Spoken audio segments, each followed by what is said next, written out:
ইডির তল্লাশিতে শঙ্করাজ্যর বাড়ি এবং শ্বশুর বাড়ি থেকে উদ্ধার হওয়ার টাকা নিতে ইডি দফতরে এলো ব্যাংকের কর্মীরা। 5ই জানুয়ারি বনগাঁ পৌরসভার প্রাক্তন চেয়ারম্যান শঙ্করাজ্যর বাড়ি এবং তার শ্বশুর বাড়িতে রেশন দুর্নীতি মামলায় রেড করেন ইডির আধিকারিকরা। সেদিন রাতেই শঙ্করাজ্যকে গ্রেফতার করে ইডি। বৃহস্পতিবার সিজিও কমপ্লেক্সের ইডি দফতরে আসেন একটি রাষ্ট্রায়ত্ত ব্যাংকের কর্মীরা। তাদের সঙ্গে ছিল একটা ট্রাঙ্ক এবং টাকা গোনার মেশিন। ইডি সূত্রে খবর, শঙ্করাজ্যর বাড়ি এবং তার শ্বশুর বাড়ি তল্লাশি করে 16 লক্ষ টাকা উদ্ধার করেছিলেন ইডির আধিকারিকরা। সেই টাকা ইডির কাছ থেকে নিয়ে যাবার জন্যই ওই রাষ্ট্রায়ত্ত ব্যাংকের অফিসাররা ট্রাঙ্ক এবং টাকা গোনার মেশিন নিয়ে হাজির হন দপ্তরে।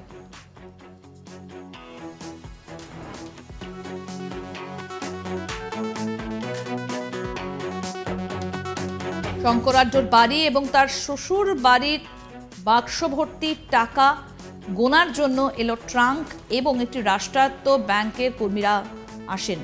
ইডির তল্লাশিতে শঙ্করাজ্যর বাড়ি এবং তার শ্বশুর বাড়ি থেকে যে টাকা উদ্ধার হয়েছিল সেই টাকা নিতে ইডি দফতরে আসেন ব্যাংকের কর্মীরা। 5ই জানুয়ারি বনগাঁ পৌরসভার প্রাক্তন চেয়ারম্যান শঙ্করাজ্যর বাড়ি এবং তার শ্বশুর বাড়িতে রেশন দুর্নীতি মামলায় রেড করেন ইডির অফিসাররা। সেদিন রাতেই শঙ্করাজ্যকে গ্রেফতার করা হয়। বৃহস্পতিবার সিজিও কমপ্লেক্সের ইডি দফতরে আসেন একটি রাষ্ট্রায়ত্ত ব্যাংকের কর্মীরা। তাদের সঙ্গে ছিল একটা ট্রাঙ্ক এবং টাকা গোনার মেশিন। ইডি সূত্রে খবর, শঙ্করাজ্যর বাড়ি এবং তার শ্বশুর বাড়িতে তল্লাশি চালিয়ে মোট 16 লক্ষ টাকা উদ্ধার করেছিল ইডির আধিকারিকরা। সেই টাকা ইডির কাছ থেকে নিয়ে যাবার জন্যই ওই রাষ্ট্রায়ত্ত ব্যাংকের অফিসাররা ট্রাঙ্ক এবং টাকা গোনার মেশিন নিয়ে ইডির দফতরে হাজির হয়েছিলেন।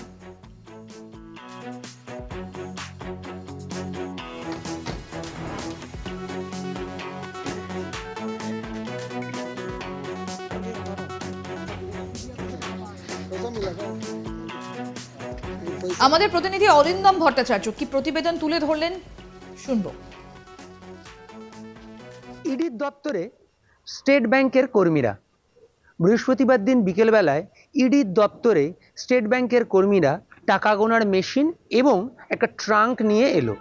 আমরা যেটা দেখলাম, দুজন স্টেট ব্যাংকের কর্মী এবং আরেকজন ছিলেন যিনি ট্রাঙ্ক নিয়ে ইডির অফিসে ঢুকলেন। তিনজন তারা ইডির অফিসে ঢুকলেন এবং তাদের হাতে টাকা গোনার মেশিন ছিল।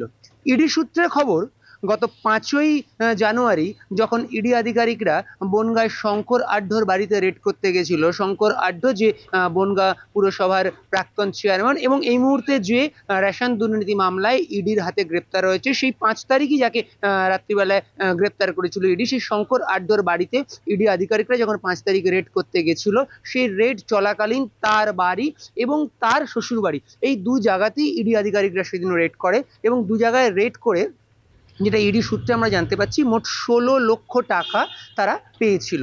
এই 16 লক্ষ টাকা যেটা রিকভার হয়েছিল, তারা ইডি আধিকারিকরা ইডি অফিসে নিয়ে আসে এবং ইডি অফিসে সেই টাকা রাখা ছিল এবং যেটা নিয়ম, এই টাকা যেটা ইডি আধিকারিকরা রিকভার করে সেটা পরবর্তী সময় ব্যাংকের জমা দিতে হয় এবং সেটা ব্যাংকের জমা দেওয়ার জন্য কিছু নিয়ম আছে। সেই নিয়ম মতন ব্যাংককে জানাতে হয়। জানানোর পর ব্যাংকের যারা অফিসিয়ালস তারা ইডি দপ্তরে আসার পর এবং টাকা গোনার মেশিন নিয়ে আসে এবং ইডি আধিকারিকদের সামনে সেই টাকা গোনা হয় এবং ব্যাংকের আধিকারিক এবং ইডি আধিকারিক উভয়ের সামনে সেই টাকা গোনা হয় এবং তারপর সেটা লিপিবদ্ধ করা হয় এবং সেটা সেই যে ট্রাঙ্ক, সেই ট্রাঙ্কের মধ্যে ভরে সিল করা হয়, করে ব্যাংকে নিয়ে যাওয়া হয়। ঠিক সেই রকমই আজ বৃহস্পতিবার আমরা যেটা দেখলাম যে এসবিআই এর যারা কর্মী, দুজন মহিলা কর্মী এবং একজন পুরুষ কর্মী, তারা কিন্তু এলেন ট্রাঙ্ক নিয়ে এবং টাকা গোনার মেশিন নিয়ে। মূলত 5ই জানুয়ারি ইডি যে রেড করেছিল বনগাঁর তৎকালীন প্রাক্তন চেয়ারম্যান শঙ্কর আঢ্যর বাড়িতে রেশন দুর্নীতি মামলায়, সেই রেড চলাকালীন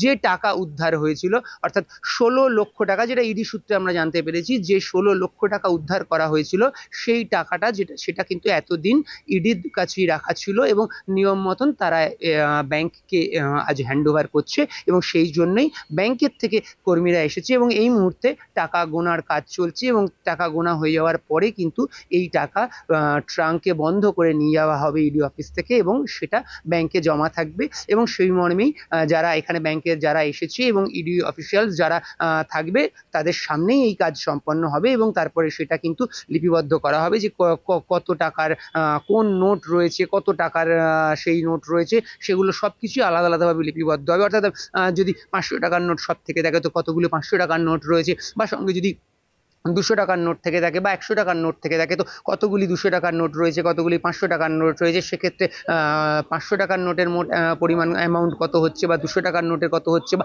এরকমভাবে আলাদা আলাদাভাবে প্রত্যেকটা নোটের ক্ষেত্রে কিন্তু লিপিবদ্ধ করা হবে এবং করার পরে মোট কি অ্যামাউন্ট হচ্ছে সেটা লিপিবদ্ধ থাকবে এবং তারপরে সেই ট্রাঙ্কে বন্ধ করে সেই টাকা পৌঁছে যাবে SBI এর ব্রাঞ্চে এবং সেখানেই কিন্তু সেই টাকা গচ্ছিত রাখা থাকবে এবং সেই জন্যই কিন্তু ইডি অফিসে এই মুহূর্তে এসে পৌঁছেছে SBI ব্যাংকের কর্মীরা এবং তারা হাতে টাকা গোনার মেশিন নিয়ে ইডি অফিসে ঢুকেছে। অরিন্দম ভট্টাচার্য।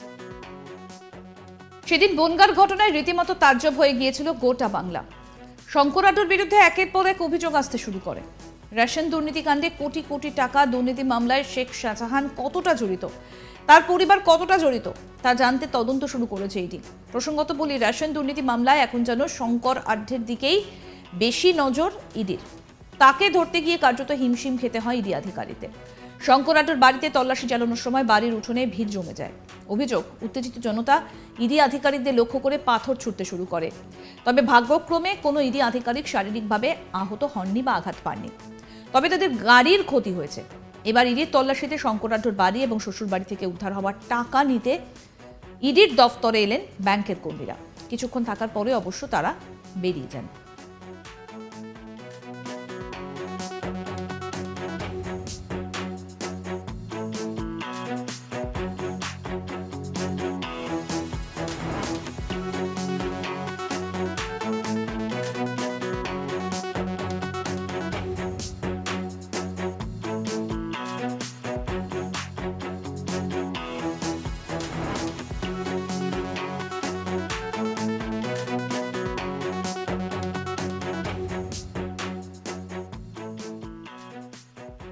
ইডির তল্লাশিতে শঙ্কর আড্ডুর বাড়ি এবং শ্বশুরবাড়ি থেকে উদ্ধার হওয়া টাকা নিতে ইডি দফতরে এলো ব্যাংকের কর্মীরা।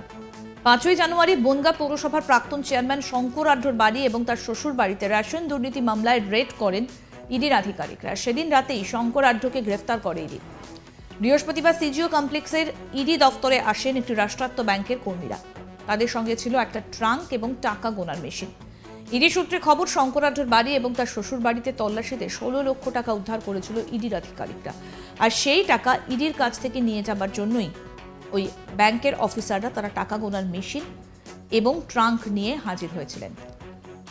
এদিন বনগাঁর ঘটনায় রীতিমতো কিন্তু তাজ্জব হয়ে গিয়েছিল গোটা বাংলা। শঙ্কর আড্ডুর বিরুদ্ধে একের পর এক অভিযোগ আসতে শুরু করে। রেশন দুর্নীতিকাণ্ডে কোটি কোটি টাকা দুর্নীতি মামলায় শেখ শাহজাহান কতটা জড়িত, তার পরিবার কতটা জড়িত তা জানতে তদন্ত শুরু করেছে ইডি। আরও আপডেট পেতে আজ তাক বাংলার ইউটিউব চ্যানেল সাবস্ক্রাইব করুন, নোটিফিকেশন পেতে বেল বাটন অপশন প্রেস করুন। এই ভিডিও সম্পর্কে আপনাদের মতামত জানান, কমেন্ট করুন, শেয়ার করুন, হোয়াটসঅ্যাপে ফলো করুন আজ তাক বাংলা।